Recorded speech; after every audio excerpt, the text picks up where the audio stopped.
도저히 하나님의 뜻을 모르겠다면 이라는 제목으로 에베소서 3장 17절 말씀 가지고 하나님 말씀을 증거하겠습니다. 하나님의 뜻이 무엇인가? 이것은 성도의 가장 많이 묻는 기도요, 성도의 가장 많은 의문이 아닌가 싶습니다. 하나님을 사랑하는 성도에게 소원이 무엇이냐 묻는다면 아마도 하나님의 뜻대로 살고 싶다는 것이 1등이라 생각합니다. 모든 일에 하나님 뜻이 무엇일까? 어떤 일이 생기면 하나님의 뜻이 어디에 있는가 묻고 또 묻는 것이 성도이기 때문입니다. 하나님 뜻이 무엇인가요? 물으면 인생을 향하신 하나님의 뜻이 무엇인지, 우리 삶에 하나님이 요구하시는 것 무엇인지, 성경이 말하고자 하는 하나님 뜻이 무엇인지 단순하고 명료하게 말할 수 있는 사람이 많지 않습니다. 굉장히 협소하게는 말할 수 있습니다. 세상은 하나님이 창조하셨고 인간은 타락했으며 심판에서 구원을 얻도록 예수님 믿는 것이 하나님 뜻입니다. 이렇게 말이죠. 이렇게 말하는 것은 쉽고 명료합니다만 이것은 협소합니다. 왜 그런가요? 물으면 반대로 묻겠습니다. 예수님 믿으면 끝인가요? 아니면 그때부터 시작하나요? 그래서죠. 구원이 다가 아닙니다. 그랬다면 우리는 고민도 할 필요가 없었겠지요. 우리는 믿는 순간부터 구원이 아니라 새로운 고민들이 시작됩니다. 우리는 하나님과 어떤 관계를 맺어야 하는가? 왜 우리는 여전히 죄를 짓게 되는가? 왜 하나님은 그것을 또 허락하시는가? 왜 하나님은 우리를 즉시 성화시켜 주시지 않는가? 도대체 하나님이 내 삶에 원하시는 것이 무엇인가? 끊임없이 묻고 고민하죠. 구원이 다가 아니라는 얘기입니다. 구원이 시작일 뿐이에요. 우리는 행복하면 이 모든 고민을 쉽게 잊어버리지요. 하고 싶은 것에 빠지고 그것들을 이루고 그러면서 그 과정과 결과의 삶이 즐거우면 우리는 하나님의 뜻을 묻지 않습니다. 이렇게 사는 것이 은혜다 확신하죠. 하지만 고난이 오면 어떻게 됩니까? 어떻습니까? 즉시 하나님 뜻이 무엇이냐 묻죠. 놀라운 것은 하나님이 이유도 모르는 이 고난을 우리 성도들에게 허락하신다는 겁니다. 착하게 살고 교회도 충성하고 하나님도 사랑하고 나름 섬긴다고 애를 썼는데, 그래서 삶에 임한 평안과 축복들을 보며 하나님이 기뻐하신 결과라 믿는데 이유도 없이 느닷없이 고난이 발생한다는 겁니다. 이것을 잘 견뎌내면, 원망하지 않고 감사하고 잘 이겨내면 하나님께서 욥처럼 더 큰 축복을 주시리라 믿었는데 결과는 우리가 원하는 상황과 다를 때가 많다는 거죠. 그때 우리는 도대체 하나님이 내게 무엇을 원하시는가? 하나님 뜻이 무엇인가? 그렇게 우리는 물을 수밖에 없는 그 고난을 하나님이 허락하신다는 겁니다. 그럴 때 여러분들은 어떻게 하시나요? 이제 진지하게 우리를 향하신 하나님 뜻이 무엇인지 생각해 봅시다. 하나님은 우리를 무엇 때문에 창조하셨을까요? 목적이 없어요. 가만 보세요. 창조에 써먹으려고 함도 아니었고 창조한 것을 통치하기가 귀찮아져서 우리를 창조에 맡기는 것도 아니었습니다. 하나님이 6일 일하시고 7일 안식하셨으니 너희도 안식하라 하셔서 그것을 요구한다 말할 수가 없습니다. 우리는 에덴 동산에서 안식일을 지키지 않았죠. 모든 날이 안식일이니까요. 예배도 없었습니다. 심지어 생명나무나 선악을 알게 하는 나무를 지키는 것도 그들의 일은 아니었죠. 먹으면 죽는 금지였을 뿐이었죠. 동산을 경작하라 하셨지만 그것도 축복의 일환이지 하나님을 섬기는 방편이 아닙니다. 그러면 하나님은 왜 사람을 창조하셨을까요? 인간 창조의 목적에 대해서 우리 선배들이 웨스트민스터 소요리 문답에 하나님을 영화롭게 하고 영원토록 그를 즐거워하는 것이라. 이렇게 대답하고 있습니다. 혹시 여러분 이 대답의 의미를 아시나요? 하나님을 영화롭게 하고 그를 즐거워하는 것은 어떻게 해야 그렇게 되는 겁니까? 만일 이를 떠올리셨다면 그것은 오답이에요. 하나님은 우리보다 능력이 많으시고 또 우리보다 능력이 많은 천사도 많이 있고 또 우리의 섬김이 아무런 도움이 안 된다는 것을 우리는 기억해야 합니다. 다윗이 성전을 지어드리려 할 때도 하나님은 그것을 거절하셨죠. 하나님 우리의 섬김이 필요가 없다는 얘기죠. 그럼 무슨 뜻입니까? 하나님을 영화롭게 하고 하나님을 영원토록 즐거워하는 것. 그것은 일이 아니라 관계입니다. 하나님을 영화롭게 한다. 그를 영원토록 즐거워한다. 이것은 관계에서 일어나는 일이라는 거죠. 관계에서 발생하는 반응이에요. 무슨 뜻인지 조금 설명을 더 할게요. 아주 이해하기 쉬운 예가 있습니다. 바로 아버지와 아들의 관계입니다. 아버지는 아들을 몹시 사랑하고 자랑스러워하죠.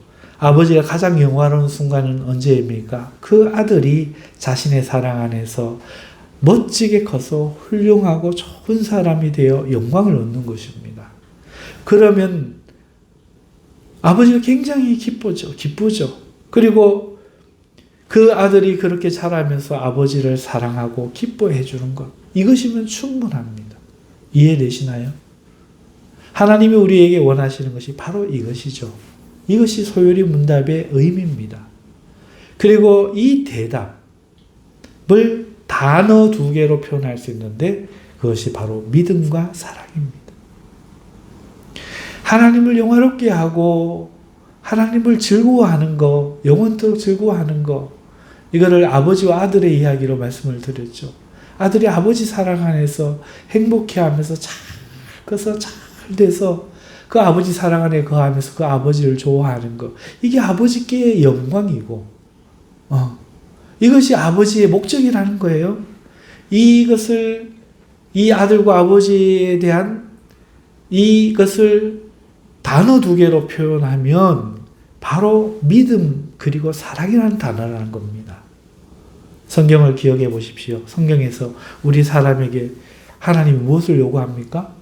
율법을 행하라, 기도하라, 전도하라, 기뻐하라, 수많은 것들이 떠오르시겠지만 구약과 신약 전체를 관통하는 하나님의 요구가 있다면 그것은 바로 믿음과 사랑 아닙니까? 율법을 요약하면 사랑이잖아요. 예수님은 우리에게 유일한 계명을 주셨는데 그것은 사랑하라예요.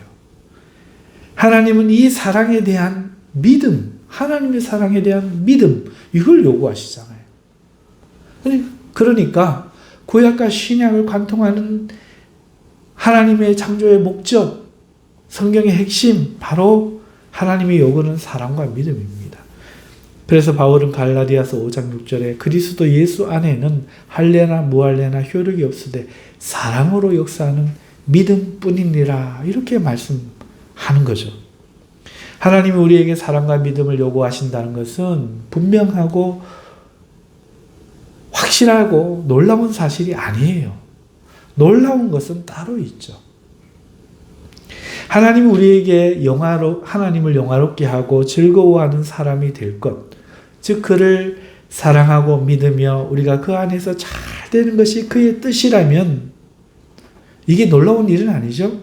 이것이 지금까지의 설명인데 놀라운 거는 그런데 왜 우리에게 고난이 있느냐? 왜 고난을 허락해 주시느냐? 고난이 없어야 정상이 아닌가요? 하는 그것입니다. 여러분 이제 사랑과 믿음에 대해서 생각해 봅시다. 사랑과 믿음은 관계라고 말씀드렸잖아요. 하나님이 이것을 요구하시지만 여기에 문제가 있다는 거예요. 사랑과 믿음은요, 대등한 존재끼리 가능한 정서적인 반응이에요. 어느 한쪽이 크고 강하면 한쪽은 종속되고 맙니다. 그러면 그 관계는 복종이나 열등으로 규정되어 버려요. 서로가 대등한 존재일 때, 즉 서로에게 자유롭고 자유로운 의사와 감정의 자유가 보장될 때 비로소 사랑과 믿음이 존재할 수가 있다는 것이죠. 엄마와 아들의 이야기를 들어서 모자간에 사랑과 믿음이 있잖아요 생각하실 수 있겠지만 그것은 종속입니다. 일방적이란 얘기죠. 엄마가 베푸는 것이 없이도 아이가 순수하게 엄마를 사랑하고 믿음을 줄 수 있냐는 거예요. 종속되었기 때문에 그렇게 사랑과 믿음을 주는 것이지 그것은 대등한 인격 간에 되는 것이 아니죠. 하나님이 우리에게 종속을 통해서 믿음과 사랑을 요구하셨다면 그가 계속해서 베푸시는 것으로 사랑하고 믿을 수는 있을 것입니다. 그런 의미에서 하나님은 우리에게 고난을 허락할 필요가 없겠지요. 그런 의미에서는 계속해서 엄마처럼 축복과 은총만 주시면 되는 겁니다. 그리고 이스라엘 백성이 사실 원했던 것도 그거죠. 하지만 여러분 아이에게 엄마가 올바른 삶을 요구하고 그 아이가 자라는 동안에 그 요구에 따라 그 아이가 엄마를 싫어하는 것을 아시죠? 이스라엘도 하나님이 그렇게 베풀기만 하시면 좋은데 정의와 공의, 인애와 성결을 요구하자 하나님께 반항했고 그런 이스라엘을 하나님 매를 드셨죠. 그 이스라엘은 그 하나님 씨로 떠났습니다. 하지만 그것은 매지 고난이 아니에요. 매를 들었을 뿐이죠. 그 매를 맞고 돌아와도 사랑과 믿음이 생기지 않았다는 말이에요. 정확하게 말하면 항복했을 뿐이죠. 생존에 유리한 신앙을 가진 거예요. 정말 사랑과 믿음을 가지고 돌아온 게 아니고 계속 매를 맞으니 매 안 맞으려고 철든 척, 알아들은 척, 수용하는 척, 생존에 유리한 반응을 보일 뿐. 이걸 우리는 항복이라고 하잖아요. 예수님이 오셨을 때 이스라엘 백성들은 생존에 유리한 이런 식의 하나님을 섬기는 척하는 행동들로 가득했고 예수님은 그것을 위선이라 말씀하셨고 열매 없는 잎만 무성한 무화과 나무라고 책망하셨죠. 그러니까 종속 아래서는 진정한 사랑과 믿음의 관계는 안 이루어진다. 그 이야기를 하고 싶은 거예요. 문제는 무엇입니까? 우리가 하나님과 대등해야 이런 믿음과 사랑이 존재할 수 있는데 우리가 대등하지 않다는 거죠. 수준 차이가 어마어마합니다. 그러니까 이 말은 무슨 말이냐? 너희가 영원토록 하나님을 즐거워하고 하나님을 영화롭게 해라. 이 말이 하나님이 우리에게 사랑과 믿음을 요구하신다는 말인데 이거는 대등한 존재끼리나 가능한 일이기에 우리는 수준 차이가 너무 나서 해드릴 수 없는 이거를 하나님이 요구하신다는 거예요. 구약에 그런 것처럼 보였는 부모와 자식의 관계는 항복일 뿐이지 기회만 주어지면 할 수만 있으면 지 맘대로 하려는 거짓 관계였다는 거죠. 그러니 이 하나님의 요구가 이루어지려면 우리가 대등해야 된다는 거죠. 그런데 실제 수준 차이가 너무 난다는 겁니다. 왜 하나님은 우리에게 되지도 않는 이런 것을 요구하시느냐? 하나님의 계획을 제가 말씀드릴까요? 여러분, 대등해지기 위해서는 뭐가 필요하다 했죠? 종속되지 않는 자유. 자유가 필요하다고 말씀드렸죠. 그래서 예수님의 구원이 은혜로 주어지는 거예요. 구원은 하나님에게 우리가 종속되지 않는 관계의 자유를 줍니다. 왜요? 좀 심하게 말하면 이제 하나님 필요가 없다는 거예요. 구원을 줘버렸으니. 아버지의 유산을 받은 탕자가 아버지 밑에 있을 이유가 없잖아요. 이제 돈이 생겨버렸는데 집 나가서 내 마음대로 써야죠. 여러분 잘 들으세요. 하나님의 계획이 뭐냐? 왜 구원부터 주시느냐? 그 구원이 우리에게 뭘 줍니까? 바로 자유라는 거예요. 예수님 이름으로 그저 값없이 그냥 구원을 받았으니 이제는 구원받을 필요가 없잖아요. 심판받을 두려움이 없잖아요. 관계에서 대등해질 수 있죠. 그러니까 이게 첫 번째 하나님 계획이에요. 자유를 주시고 난 후에는 어떻게 하십니까? 침묵합니다.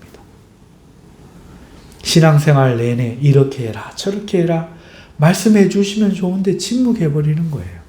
그래서 우리는 열심히 하나님 뜻이 무엇입니까? 또 묻지요. 발을 동동 구릅니다. 하나님 뜻대로 살고 싶어요. 막 자기 스스로 막 속아요. 정말로 하나님 뜻대로 살고 싶다고요. 그래도 하나님 여전히 침묵합니다. 그러면서 우리는 실수도 하고 죄도 짓고 맞잖아요. 죄 짓잖아요. 더 열심히 하나님 기뻐하시는 삶을 살아보고자 몸부림치지만 실패가 훨씬 많지요.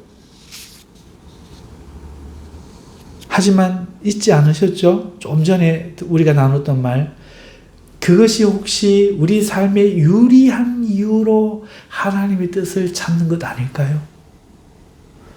옛날처럼 또 힘들지 말아야지. 그런 얄팍한 속임에 막 이젠 스스로 알아서 막 하나님 뜻 이런 거 아닐까요? 이제 잘못해서 또 혼나는 일은 없게 해야지. 그러려면 하나님 뜻을 알아야지. 내가 잘해서 하나님 축복을 얻어내도록 그의 뜻대로 해야지. 이런 것 아닐까요?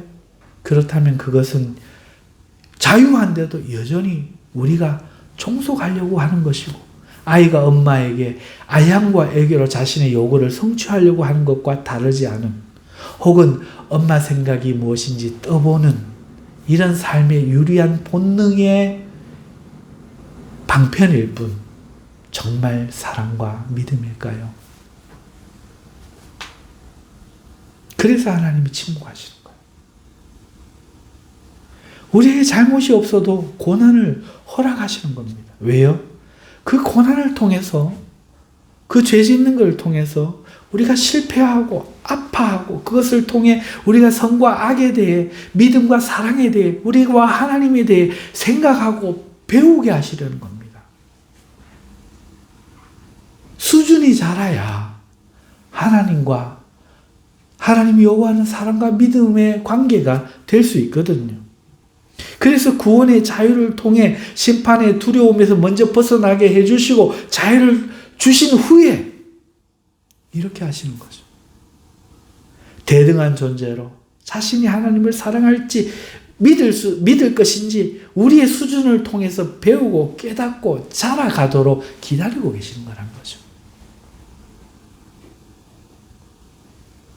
이래야 예수님을 믿고 난 이후에 우리 신앙의 여정이 이해가 됩니다. 왜 하나님이 침묵하시느냐?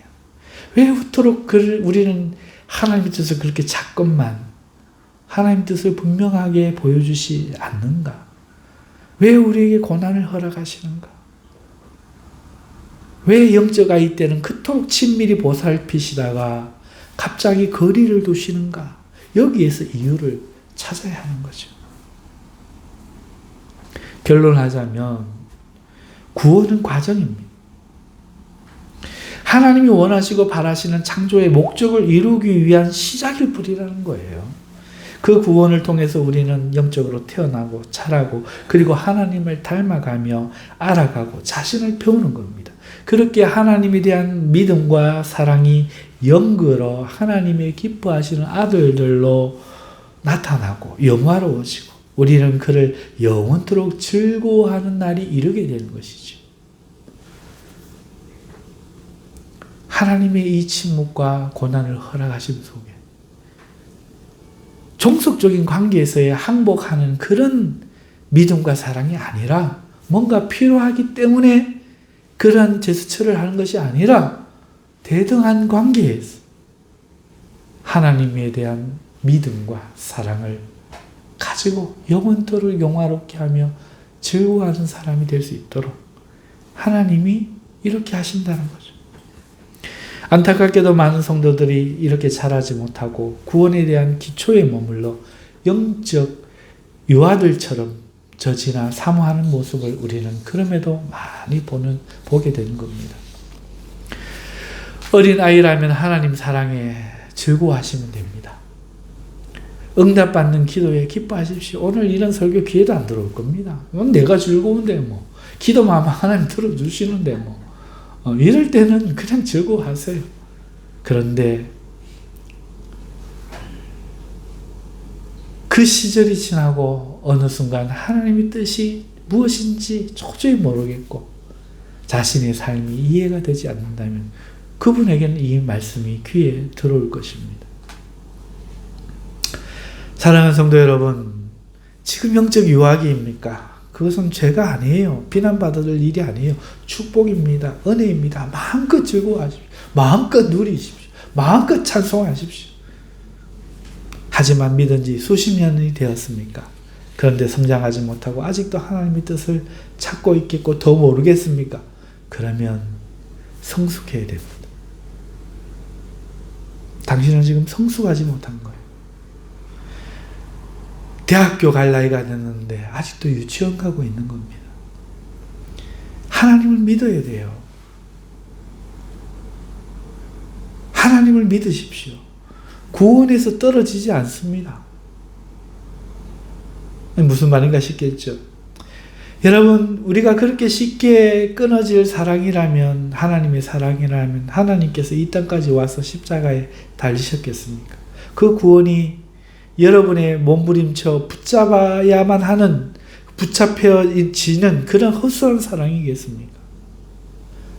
자유를 주셨잖아요. 그러면 하나님을 믿어보십시오. 어쩌면 오늘 대학생이 됐는데 유치원에 가려고 하는 거는 내가 어린아이가 아니면 하나님, 엄마가 나 안 이뻐하실 거예요. 혹시 이런 불신 아닙니까? 믿음이 없어서 아닙니까? 마치 동생이 태어나면 사랑을 잃어버릴까 봐 안절부절하는 오빠처럼 그런 거 아닐까요? 바울이 말한 것처럼 우리가 원수 되었을 때, 하나님을 알지도 못할 때 그가 우리를 사랑하신 것인데, 그 사랑은 하나님이 시작하신 사랑인데 그것을 지금 나이가 들어서도 못 믿어서 마치 놓치면 끝장날 것 같아서 아직도 유아기적 사랑에 매달려서 독립하려고 하지 않고 엄마 하고 치맛자락 붙들고 다닌 것처럼 우리는 하나님 그렇게 뜻을 찾고 있지 않을까요? 그렇게 뜻을 찾으면 영원히 못 발견해요. 이미 자랐거든. 요람에서 나와야 됩니다. 하나님을 믿고 자신의 실패와 부족을 찬찬히 바라보며 이런 나를 사랑하시는 하나님이 누구신지, 어떻게 여전히 나를 사랑하시고 기뻐하실 수 있는지 자유를 가지고 그를 알아가야 하는 거죠. 여자가 딸이 커서 시집을 갔어야 엄마가 보인다잖아요. 같은 여자가 되었습니다.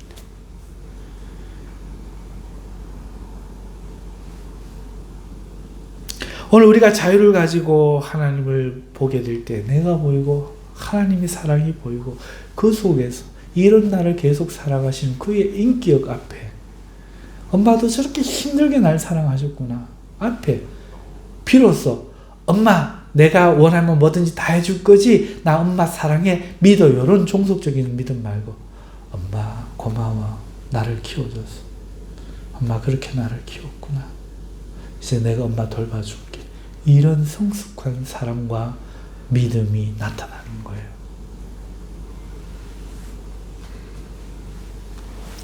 예전에 서울 온누리 교회에서 제가 본 짧은 그림 이야기가 생각이 납니다. 어떤 사람이 산에서 낭떠러지에 미끄러져서 낭떠러지에 나뭇가지를 붙잡고 멈추었답니다.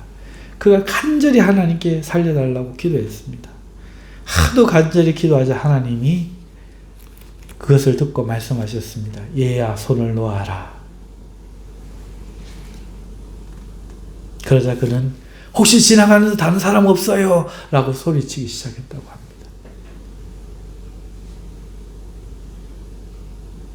혹시 어린아이의 그 생각 속에 묶여서 우리는 이제는 자란 아이로 하나님을 봐야 되는데 못 보고 있는 거 아닐까요? 하나님을 향한 믿음과 사랑은 나를 정직하게 보는 데부터 시작한 겁니다. 우리 기도하십시다. 걸어가신 하나님 아버지, 오늘 하나님의 말씀을 통해서 우리가 살피면서 우리가 하나님의 뜻을 알지 못하는 이유를 살펴보았습니다. 어려서는 분명하죠. 그러나 나이가 들면 나이가 든 사람으로서의 생각을 가져야 하는 것처럼 이제는 하나님이 요구하시는 사랑과 믿음에 대해 생각해 봐야 될 터인데 혹여나 자신의 세뇌에 자신의 고정관념에 매여 아직도 어린아이를 벗지 못하고 있는 사람은 없는지 돌아볼 수 있는 시간 되게 하여 주시옵소서. 예수님의 이름으로 기도하옵나이다. 아멘.